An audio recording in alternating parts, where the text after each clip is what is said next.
Here we go. All right, so today I wanted to talk about something, and I'm almost got an article written that will be posted in on hortonpsychology.com under the blog. And it has to do with the work of Neville Goddard, but taking it and breaking it down in the neurology of it. What's going on in your brain when it, why? And again, this kind of makes sense when people practice law of attraction, visualization, affirmations, and the secret, all that good stuff. And it's amazing. We'll see some people do it, learn it, and they'll start manifesting stuff, and it just goes gangbusters, right? And then sometimes it just seems to stop. And then also some people will get it and do the steps religiously, but it doesn't seem to work. A couple weeks ago, or whatever it was, I did a course on shadow self, how to remove those blocks. Maybe you're trying to manifest something that your subconscious mind or your shadow self, as Jung would call it, is blocking you from. And I use the example of, somebody wants to be a pop star, a rock star, and they're in a band, they're doing that, and they don't seem to be, and they're doing all the law of attraction stuff, they're visualizing, they're feeling it, they're doing the affirmations, and then it doesn't get there. But if I worked with somebody like that, and they were a comic, and they were working comic, they were working pretty regular, right? We knew him in the hypnosis world, but he was mainly in comedy. And he goes, I'm not at the level I want to be. It's like I want to be one level up, right? And he's making a living, he's doing the comedy clubs, he does a lot of colleges. And so we started talking, and he's a good comedian. But his fear was, and it was subconscious, he goes, if it gets to the next level to where I really want it, you lose all your anonymity, right? If you get a Netflix special or one of the big things break, it's like, you hear, and I know from the acting side, and singers will say that, it's like, the cost of fame. Can't go to a restaurant as easy, can't go to dinner, things like that, right? And so, and also too, he had the fear, this is just like what could be a block, is he goes, if you make it to the next level and you get those big specials, the moment you record it and it airs, you have to retire that act. You can't use those jokes again. It's not like a singer, they get a best hit that if we go see, Lady Gaga, we want the big hits over and over again. And sometimes we don't want their new stuff. But comedy, it's the opposite. If you go to see Kevin Hart and he does his greatest hits, you're like, I didn't want this. I want new stuff. Anyway, so it's those blocks. So that's one thing. So if you want info on that, just reach out and I can send you the shadow work, the subconscious self. Try to, and I also see that, by the way, where people say they want to manifest money, and especially I was doing it at the place I do some teaching at, an addiction center, and I said this, and they go, well, I want to be a billionaire. I'm like, excuse my language, you have no effing idea what $1 billion is. None. I'm God knows if you see my finances, I'm not financially savvy, but I understand it's 1,000 million. Right? And if you can't get to and this guy, of course, he's in an alcohol and drug rehab. It's like, dude, the most you've ever said you made in your life was 60,000. I doubt if you're going to go from this to that. It's not a real number, right? And so those are some of the things behind it. But now let's get into Neville Goddard, one of my favorite guys, and so is Charles Hennell. These are the two people that really were the people that reframed a lot of this, right? And one of the things Neville Goddard did that I like so well is he used a lot of parables from the Bible, another religious text, but he broke it down in real world terms, and why you have to do things in a certain way. And one of the great ones, and I've said this before, and it'll tie into what we're saying, is he talked about Daniel in the lion's den, right? Where you know, Daniel was thrown into the lion's den to be eaten by the lions because you know, he wouldn't renounce his religion. And so the hungry lions are there. And of course, they're about to eat him. But rather than beg for mercy, which is what the king was expecting, he turns and faces, I think in the Bible, it says there was a light coming through the ceiling. And he just turned to the light, which think about the metaphysical aspects of that. And he put his focus on being free, not the hungry lions. And the lions laid down behind him and went to sleep. And so then the king pardoned him. But what if, you know, the analogy he used, it wasn't, you know, a factual story about this is what happened. It was an analogy. It was a metaphor that if you focus on your problems, that's all you could see. If you kept looking at the lions, they get bigger, they get brighter, they get this. You have to turn your attention to whatever the solution is. If you're broke, it's money. If you're not in a relationship, it's get a relationship. What's the solution? You focus on that. And I think it was Charles Snell, and I think Neville Goddard said it too. Then we'll break the neurochemical stuff down, where he talked about when the walls of Jericho fell, you know, that they laid siege to Jericho. And he goes, in this analogy, Jericho is your goal. You want to make money, you want a relationship, you want to become healed, that's your goal, right? And you can't just storm the castle. They kept getting repelled. So they just had to siege the castle and circle it for 6 days. And in the book, it says on the 7th day, the walls came tumbling down. So, you know, used to go to some Baptist churches, and boy, they have good songs on that one, right? But it's like, so that's different ways, because our mind understands analogy and metaphor and symbolism more than anything. So Neville Goddard also talked about there's like a few step process that will pretty much guarantee it'll shift a lot in your mind, right? And I'm going to break it down into, he said there's certain things you do when you first wake up, and there's certain things you do when you're getting ready to go to sleep. And there's a couple things you do during the day. If you do those things, you can't help but change your identity, change your mindset, change other things, right? Because it's not what you do, it's who you are. You want to be successful, it's not just what you do.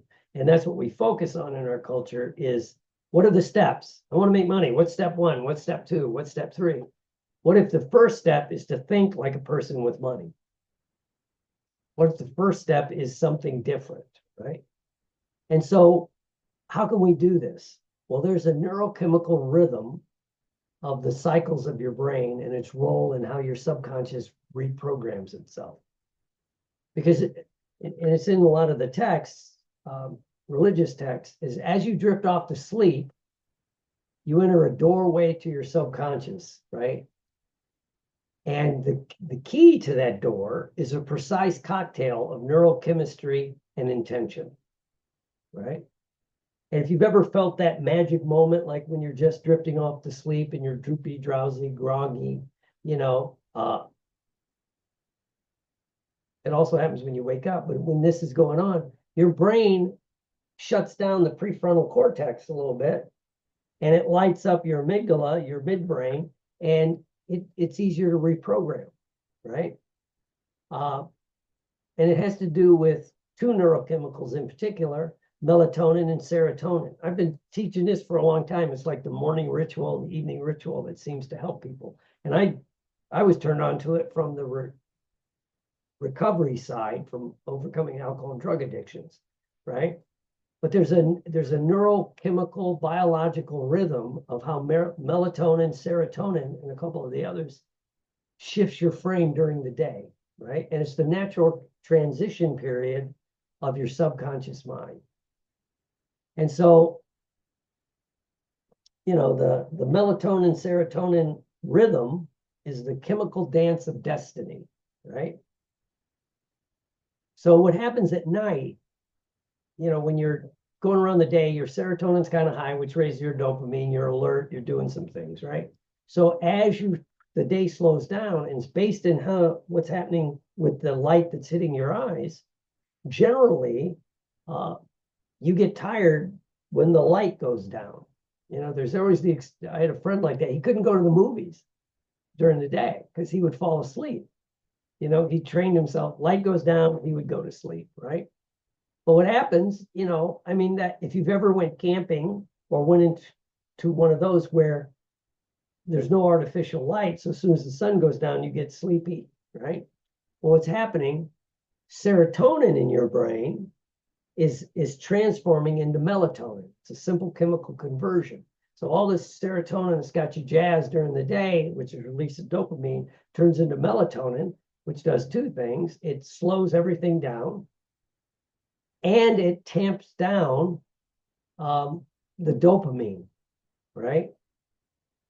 And norepinephrine is released, which helps your pineal gland. All this stuff is in your brain now. We've known it for a long time, but now there's that, right? And as night deepens, you get melatonin flowing through your body. If you ever want to take melatonin to sleep, the mistake most people make is you need to take it at minimum of an hour before you want to go to bed, preferably 90 minutes, right? Because some people say, I took it, didn't help. Well, it's not, it's not a Valium, which is going to knock you out. So it flips your brain. So as you're going to sleep, this serotonin turns into melatonin, you get droopy, drowsy, and it opens up the native language systems of your brain, right? Which is, analogy and mainly feeling. It's not just visualization, it's the feeling. Neville Goddard, and so did Charles Neville, talk about see it from the end. See yourself from achieving the goal. And so that's what happens when you're going to sleep. So that's the perfect time to take some time and step into, I'll give the 5-step overview at the end, but where you visualize like today was the perfect day, and not like, oh, work went well, unless you love your work, all this other stuff. What would be your dream day? I went out to the horses, I did this, signed a contract for a new film. What would be the perfect day? And how would that make you feel? Right? Because at that level, your brain's not awake, the prefrontal cortex isn't totally online, and it's much more likely for the subconscious to accept it. And what seems, your brain doesn't know the difference between a real or a vividly imagined event, especially when you get the conscious mind out of the way. So your brain begins to believe it. And there's some speculation that what you fundamentally believe, your brain will do everything it can to make it come true, including the things you don't understand.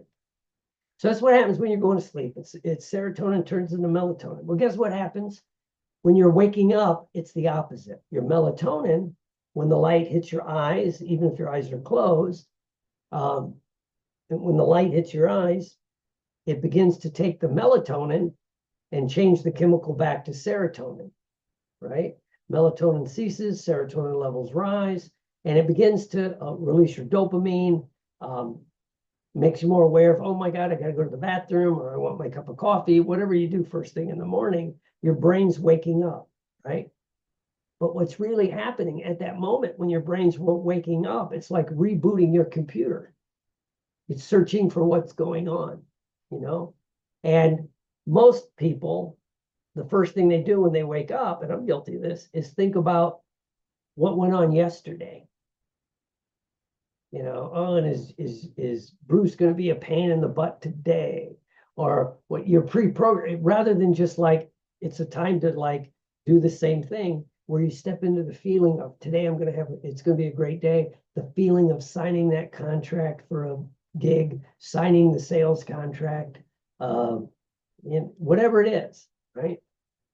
And so it's as your brain shifts from being wide awake, it goes from alpha to theta, and maybe all the way down to the deep, alpha, beta, and then theta states.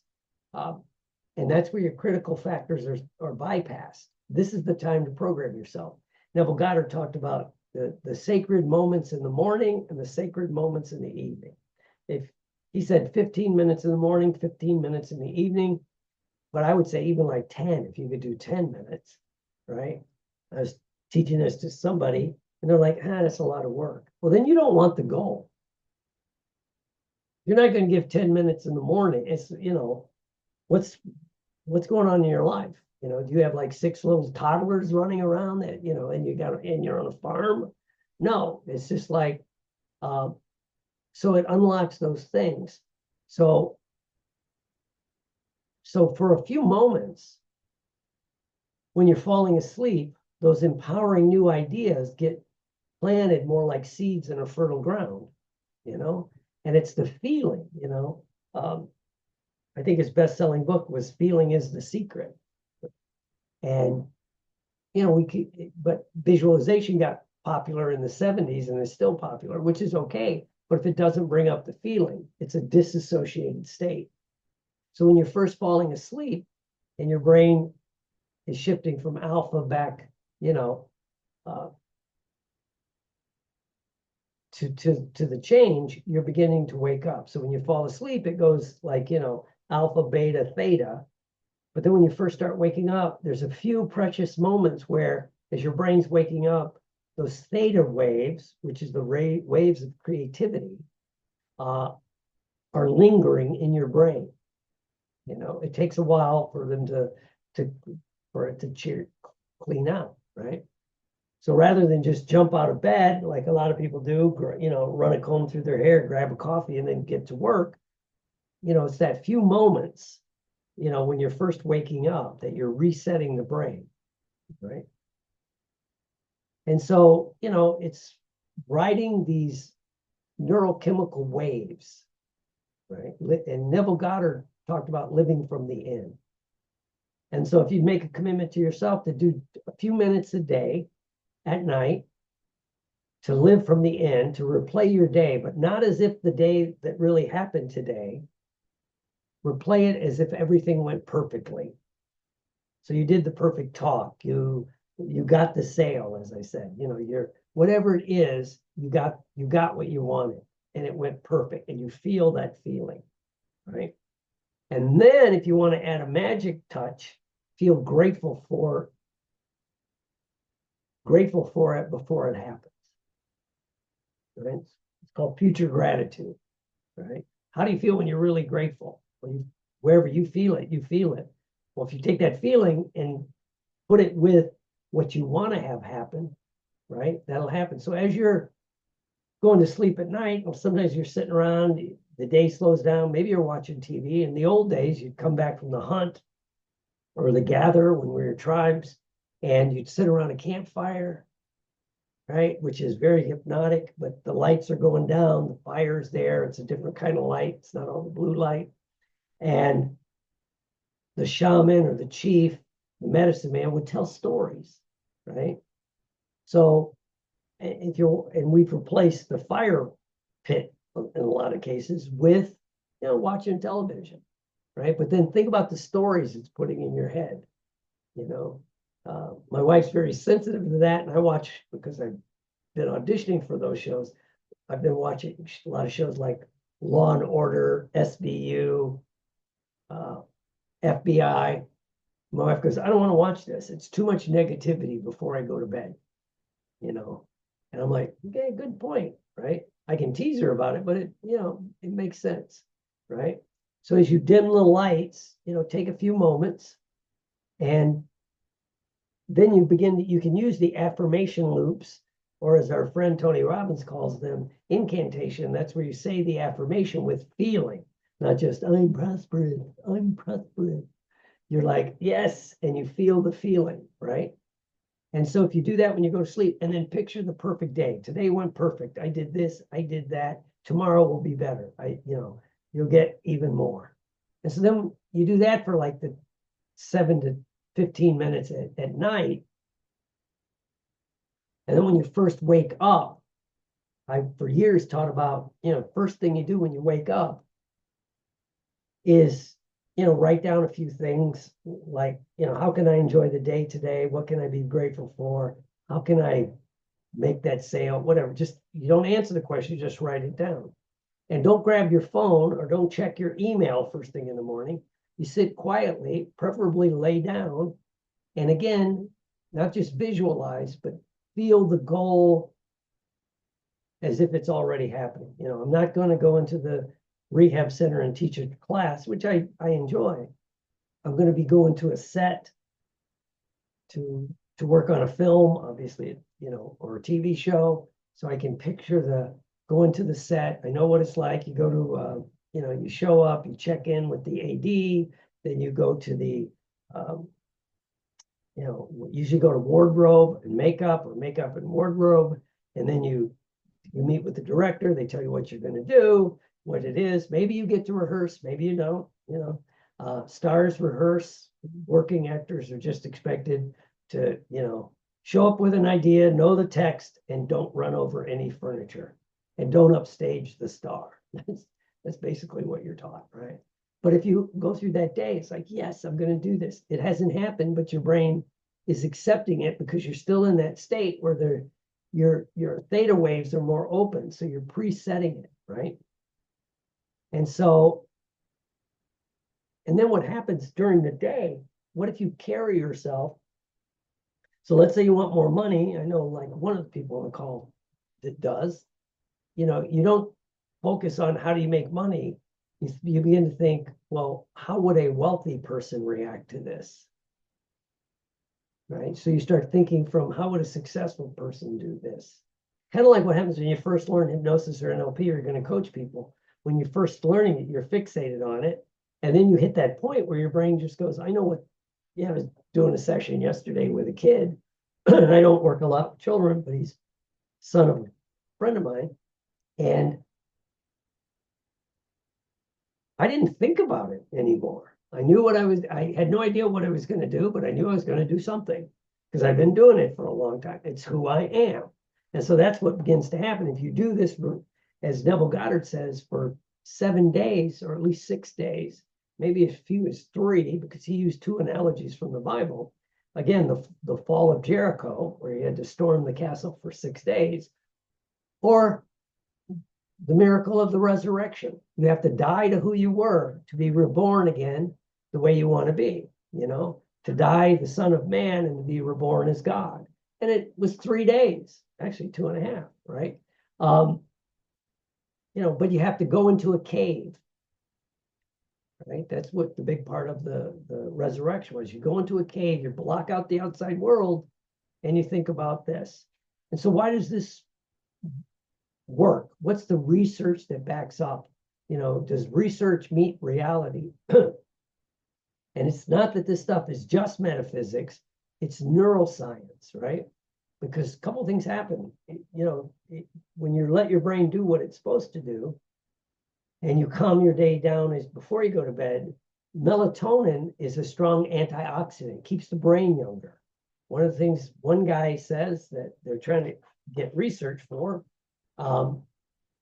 which is people that suffer from dementia and Alzheimer's have lower levels of melatonin. Right? And of course, when if you're depressed, you have, you know, your neurochemicals, serotonin, dopamine, and melatonin are all out of whack, norepinephrine, right?